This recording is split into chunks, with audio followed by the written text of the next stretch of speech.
Hello ladies and gentlemen, welcome to the Outer Rim Cantina. My name's Alan, and today I'm here to give you your weekly Star Wars news roundup. Before we get into this week's news, if you enjoy this video, then don't forget to give it a like. Those really do help boost the channel in the YouTube algorithm, and any support is appreciated. If you love Star Wars and want even more discussions, analysis, news, and theories, then subscribe to the Cantina today and turn on post notifications so you never miss an upload or a live stream. Our first story of the week is a big one. The first trailer for the Book of Boba Fett debuted on Monday, and it left fans even more hyped for the upcoming Disney Plus series. After his return in Season 2 of The Mandalorian, Boba Fett is now back to take over the criminal empire once ruled through fear by Jabba the Hutt. Fett, however, is going to flip that on its head, stating that he intends to rule with respect.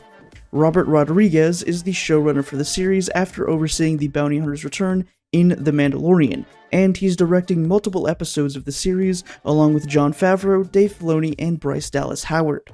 The series is set to premiere on Disney Plus on December 29th, with a behind-the-scenes reel slated to be shown off at Disney Plus Day on November 12th.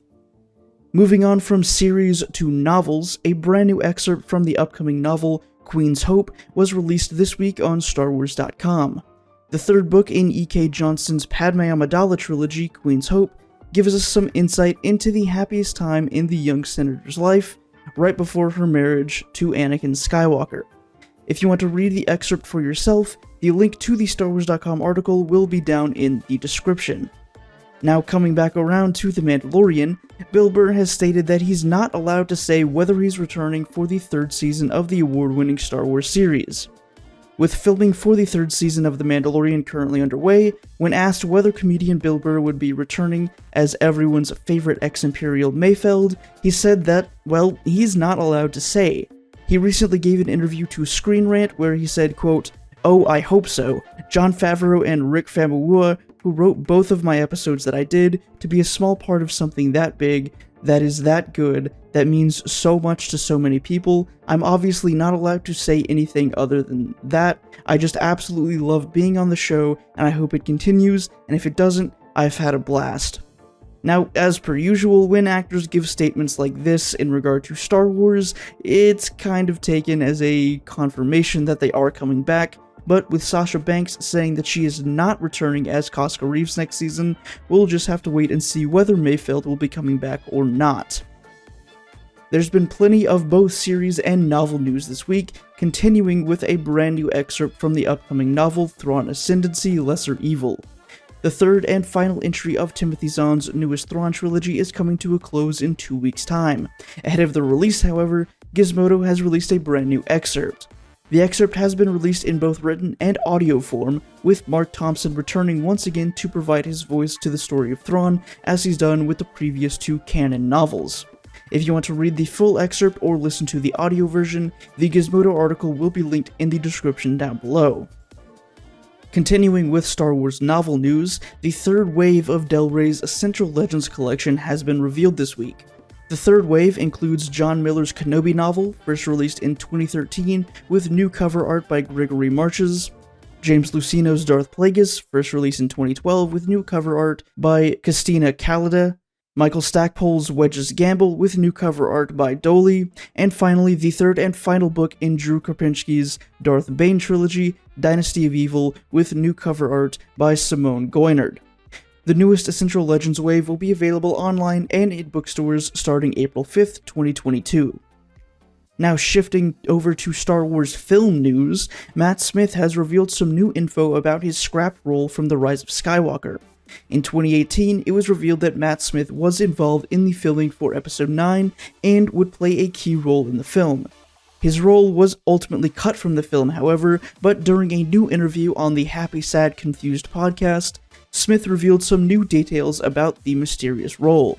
When asked if he had actually shot any scenes or not, he said, quote, "No, I didn't. That was, we were so close to me being in it, and it never quite happened. I think the thing they were thinking of me for, eventually the part became obsolete, they didn't need it, so I never got to be in Star Wars."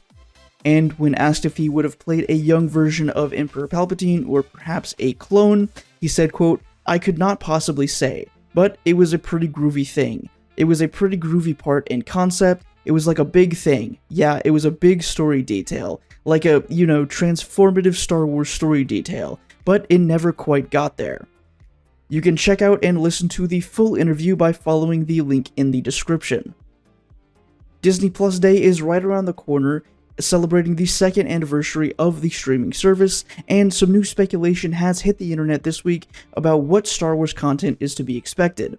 On November 12th, we'll get our first look at the Obi-Wan Kenobi series, as well as several other Star Wars projects. Some speculation says we'll also get a sizzle reel for the upcoming Andor series, marking its release as definitely after Kenobi.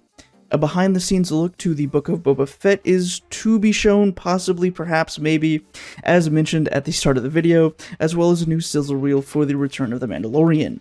Now, seeing actual footage from Season 3 of Mando is very unlikely, considering that filming has not been going on for very long, but it is possible that we could get some kind of recap trailer to hype up the next season.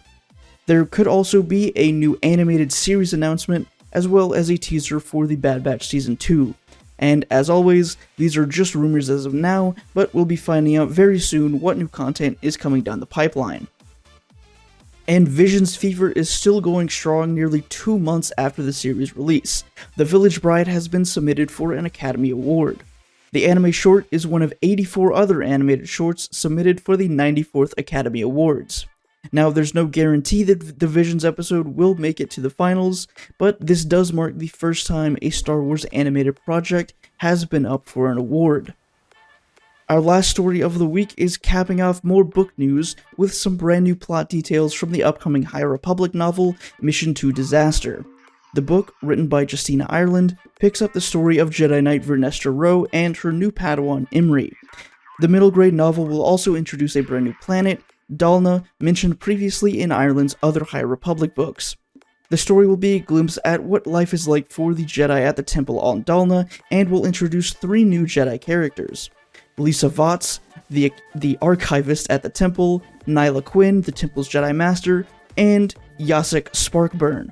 If you're interested in learning more about the new book, the link to the StarWars.com article will be down in the description.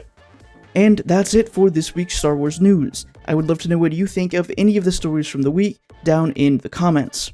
And that's also all the time I've got for today. You can follow me on Twitter and Instagram for more daily Star Wars content. Both of those are linked down in the video description. I hope to see you back here in the Cantina next time for another Star Wars video or live stream. Until then, may the Force be with you.